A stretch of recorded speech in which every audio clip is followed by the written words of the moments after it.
A todos venía lados. a todos lados, venía Compañero fiel. caminando hacia la radio.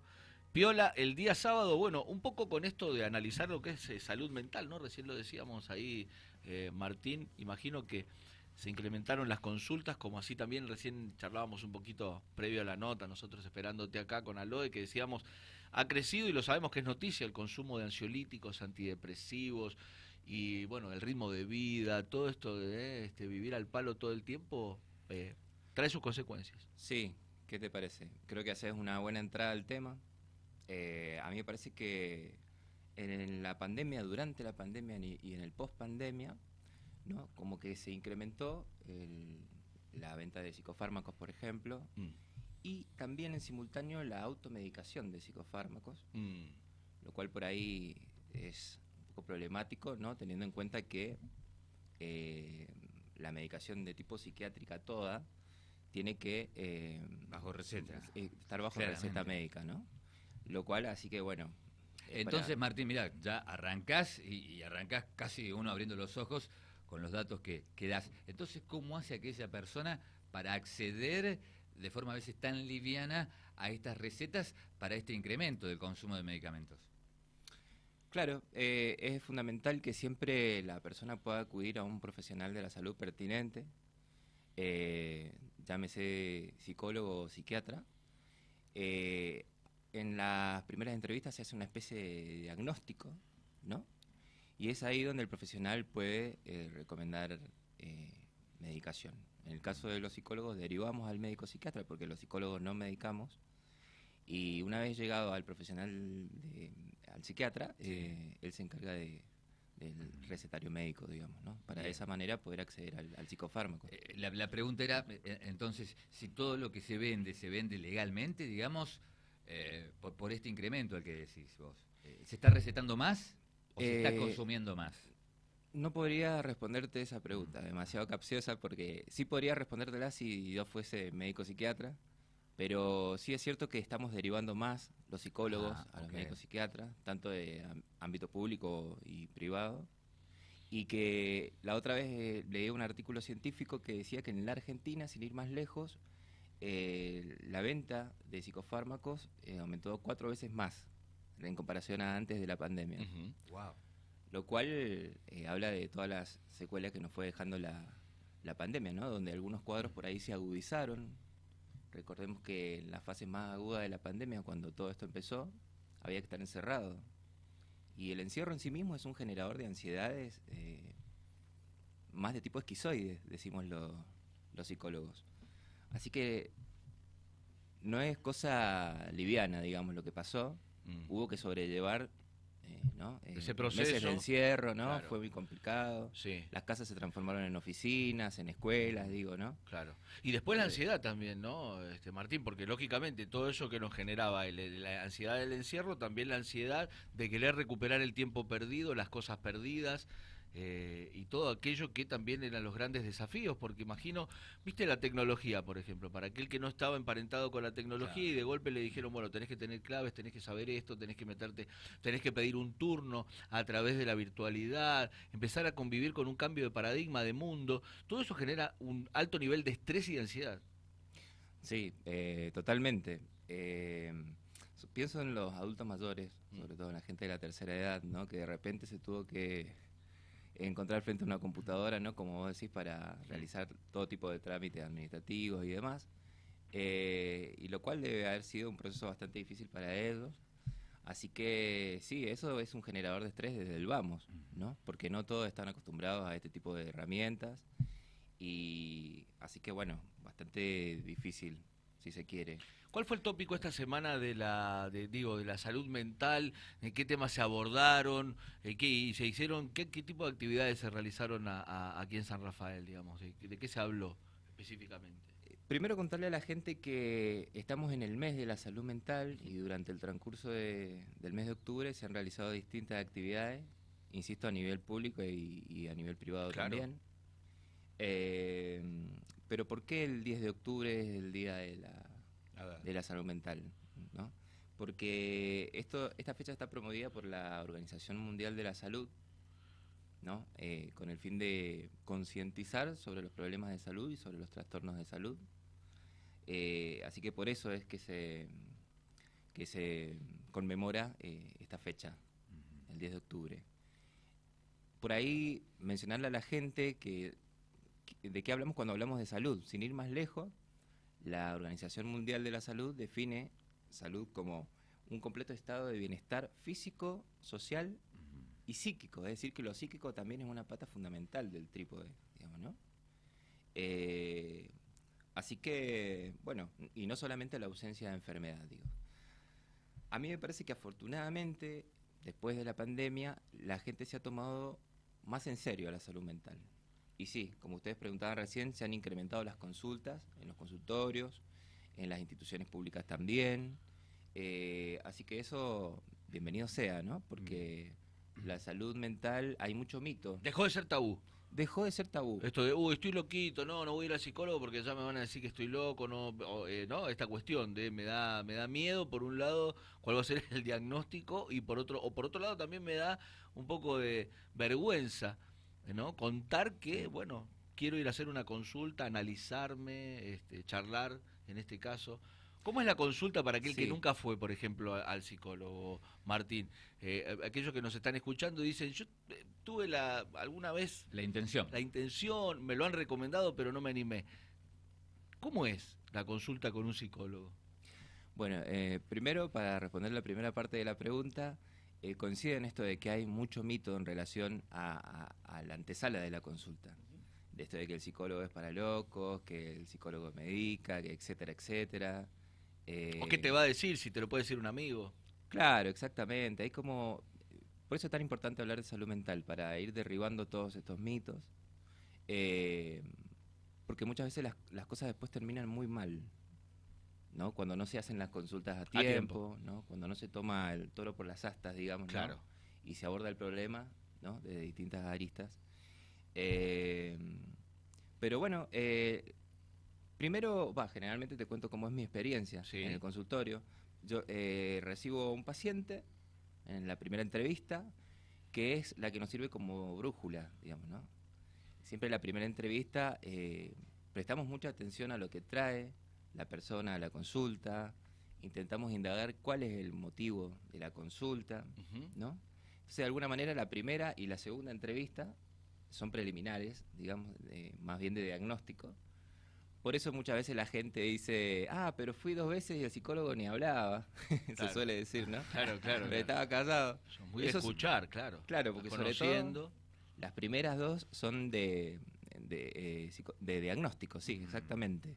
Y después ahí, bueno, se le da una indicación de tratamiento al paciente.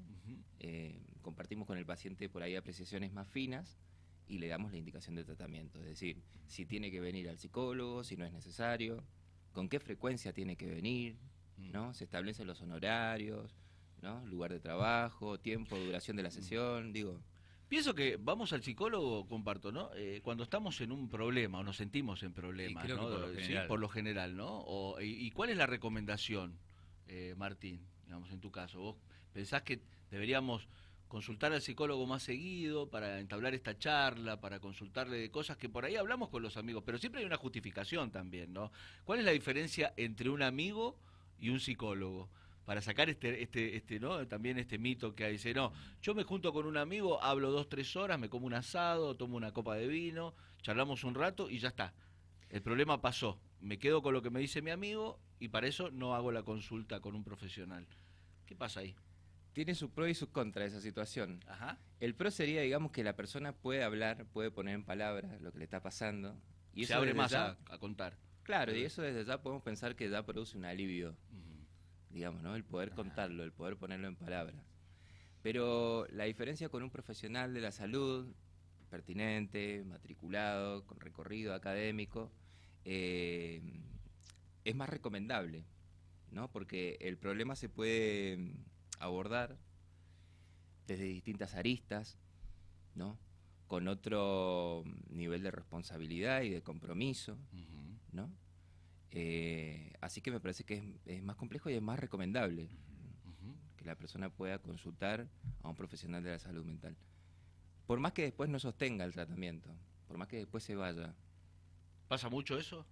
Sí, Sí, no todos generan un buen vínculo terapéutico y se quedan en la terapia. O hay gente que no tiene los recursos para sostener Claro, una terapia. Me entiendo. refiero a recursos internos también, ¿no? No solamente económicos. Claro, no solamente económicos. Ya. Entonces hay mucha gente que viene y así, como entra por la puerta, se Da, van. se da de alta también, digamos, muchas personas se auto dicen, bueno, ya estoy curado, o ya charlé lo que tenía que charlar, hay hay un tiempo también, o eso te preguntaba también, No. por ahí es recomendable que uno vaya y nunca termine la consulta, ¿no? Claro. Digamos, como que una vez te conocí, fui, digo, ¿puedo ir una vez al mes? ¿Puedo ir una vez cada 3 meses, por ejemplo, a verte, Martín, y decir, quiero charlar con vos y seguir teniendo esa relación entre persona del profesional y digo la persona que hace la consulta? ¿Existe esa relación o hay un tiempo? Es buena la pregunta, sí, se puede, en realidad. Pero siempre el alta, por una cuestión ética y técnica, en el trabajo clínico, se consensúa junto con el paciente. Ah, bien. No es que el paciente dice, ¿sabes que esta semana me siento bien, así que te quería avisar Claro. que no voy a venir más? No, claro, es lo que pasa con el gimnasio, digo, pasa con cualquier actividad, ¿no? Que uno emprende. Entonces lo ideal es consensuar el alta, dependiendo también del cuadro, ¿no? Del paciente. Y sí, existe esto de que por ahí cuando hay señales de mejoría, se lo empieza a hacer venir cada 15 días primero, ¿no? Ujú. Y así, con esa frecuencia, hasta que finalmente llegamos a una sesión de cierre en el mejor de los casos, Claro. ¿no? Pero siempre Bien. el alta es algo consensuado con el paciente. Bien. Estamos hablando con el licenciado Martín, licenciado en psicología, Martín Manquepí. El motivo, el mes de la salud mental. ¿A qué alertas o alarmas hay que estar atentos? Si es ¿Qué que... pregunta me tirás, Aloe? Mira, yo cuando venía para acá, pensaba que justo en el marco de la Semana por la Salud Mental y el mes de la Salud Mental, pensaba que estábamos todo el tiempo atravesados por discursos extremadamente violentos. Entonces, en un año tan intenso, a nivel política digo, ¿no? Sí, No sí. me interesa nombrar a ningún candidato ni nada, pero digo, hemos podido ver que hay un nivel de mucha violencia, de mucho agravio en los discursos, ¿no? A nivel política, digo, de los candidatos, de algunos funcionarios públicos. Prendemos la tele, bueno, sin ir más lejos, lo que está pasando en Israel, Sí, una locura. que trasciende, ¿no? Que es al borde del delirio, digamos, ¿no? Lo que pasa en Israel, no quiero mirar para otro lado, quiero decir que repudio totalmente estos métodos de extorsivos, de secuestro, Terrorismo. terrorismo, ¿no?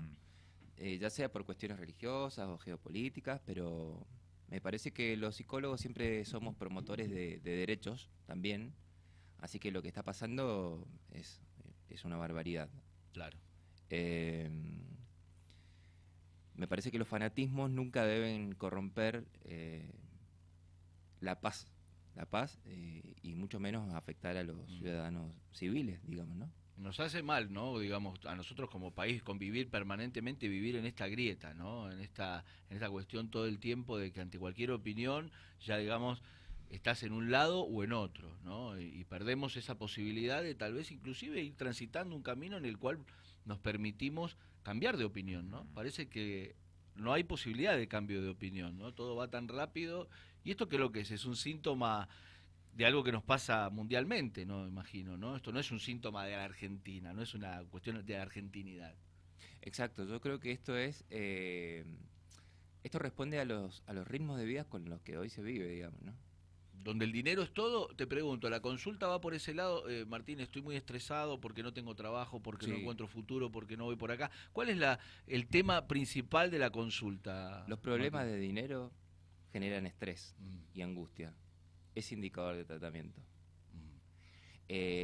La falta de un proyecto de vida, esto por ahí se ve más en los adolescentes que están terminando la escuela secundaria, ¿no? Claro. Que muchas veces caen en una especie de transición, ¿no? Justamente por esto, por la falta de un proyecto de vida, ¿no? la pérdida de un ser querido, pensemos en la pandemia, recién hablábamos sin ir más lejos, es indicador de tratamiento. La persona se predispone a transitar un duelo, ¿no? Entonces, los motivos de consulta son variados. Los problemas de pareja, ni te cuento. También. Son indicador de tratamiento también, o son motivo de consulta, muy frecuentes, ¿no? Hay mucha demanda, por lo menos en mi consultorio, en relación a eso. Así que los motivos de consulta son relativos, son variados. Muchas veces no tiene que pasar, a mí me ha pasado también que por ahí cuando llegan cuadros más agudos, digamos, ¿no? Es decir, pacientes con un funcionamiento más bien fronterizo, o más bien con ansiedades más de tipos, un funcionamiento más psicótico, por ahí, ¿no? Lo que terminamos haciendo es derivando a médico psiquiatra. Es importante que la gente sepa que acá en San Rafael está el Hospital General, disponemos de un hospital de alta complejidad, ¿no? Donde ahí funciona un servicio de salud mental. Exactamente. Claro, hospital público. Hospital público al que la gente puede acceder en casos extremos, ¿no? Hay 2 dispositivos de salud mental, uno es el CEAPS, que es para adolescentes, y está el servicio de salud mental, donde trabajan psicólogos, psiquiatras, trabajadores sociales. Se hace un abordaje ahí del paciente, una internación si es necesario, y después, se llega al alto en el mejor de los casos, ¿no? Bien. Bueno, Martín Maquepí con nosotros, licenciado en psicología. Martín, siempre en materia de consulta por estos temas, y además, ¿cómo convivir? En tu caso, vos, qué sé yo, haces música, sos una persona, digo, que ahora, por ejemplo, hace poquito sacaste un libro, también hablando sobre justamente las letras de las canciones, ¿no? Analizando un poquito este fenómeno de las letras y las canciones y el mensaje, ¿no? que tienen las canciones en el rock. ¿Es una forma de convivir con la ansiedad esto de hacer, generar cosas, digo, estar activo? ¿Cuál es tu recomendación, tu consejo en este minuto que tenemos, digamos, para dejar un consejo a nuestros oyentes que por ahí escucharon y dicen, sí, yo estoy con todo eso, ahora, ¿cómo salgo de esta locura? ¿Qué muleta puedo tener? ¿Qué recurso puedo ocupar? Es pertinente lo que planteas, porque en mi caso sí, fue un libro, para no extenderme tanto, que sí, es un trabajo de psicoanálisis aplicado. Bien. ¿Por qué psicoanálisis? Porque es la línea de estudio que yo sigo de formación, bien, la psicoanalítica. Muy bien. Y aplicado a canciones de rock nacional en su aspecto literario. A Lode lo debe recordar bastante bien, porque creo que la idea me surgió en alguna vez cuando hicimos una columna, un programa. Bien. Eso terminó en un libro. En el libro. Exactamente. Bien. Un libro que además, bueno, digo, para contarlo también brevemente, ha sido muy exitoso porque, bueno, ya se agotó la primera salida que tuvo. Sí, bueno. Estás haciendo una reedición. Bueno, está bien, no hablamos de una editorial, vendo millones de libros, es un bestseller, pero digo, es el gusto de que sabés de que esto que vos hacés ya le llegó a más de 100 personas, 200, no sé, pero está muy bueno eso. Sí, es un tiraje de 100 ejemplares y fue bastante bien. Bueno, felicitaciones. Donde me interesaba que sea un material de divulgación más que nada, ¿no? Claro. Y bueno, creo que así... Cumplió el objetivo. Así fue. Y para cerrar, me habías preguntado... Muletillas, herramientas, esto que decís, ¿no? Hacer cosas. Sí. ¿Qué recursos podemos ocupar para salir de este mundo loco de estrés, de presiones, de todo el tiempo pensar en que si el dólar, que no me alcanza, que todo, que el laburo, que no lo tengo, que si lo tengo? Sí, ¿Cómo hago? Es fundamental que en estos tiempos de mucho estrés, digamos, y de donde se vive a ritmos extremadamente acelerados, la persona pueda de alguna manera conectarse con la actividad física, ¿no? Como para canalizar las tensiones, que pueda conectarse con algún deseo, con alguna actividad que le gusta, llámese música, pintura, gimnasio, ¿no? Eso es fundamental, digamos, ¿no? Así que crear es un acto sublimatorio, ¿no? En términos psíquicos, que permite, sí, claro, canalizar un montón de ansiedades y de distinta índole. Vamos a la creatividad, Vamos creatividad. Martín, redes sociales para aquellos que quieran consultas y demás, ¿dónde te pueden ubicar o encontrar? No, bueno, en el trabajo clínico, en el Instituto Psique de calle Massa 166. Bien. El teléfono no sé si lo paso. Como tú quieras. Si 2604-09-1959. Bien.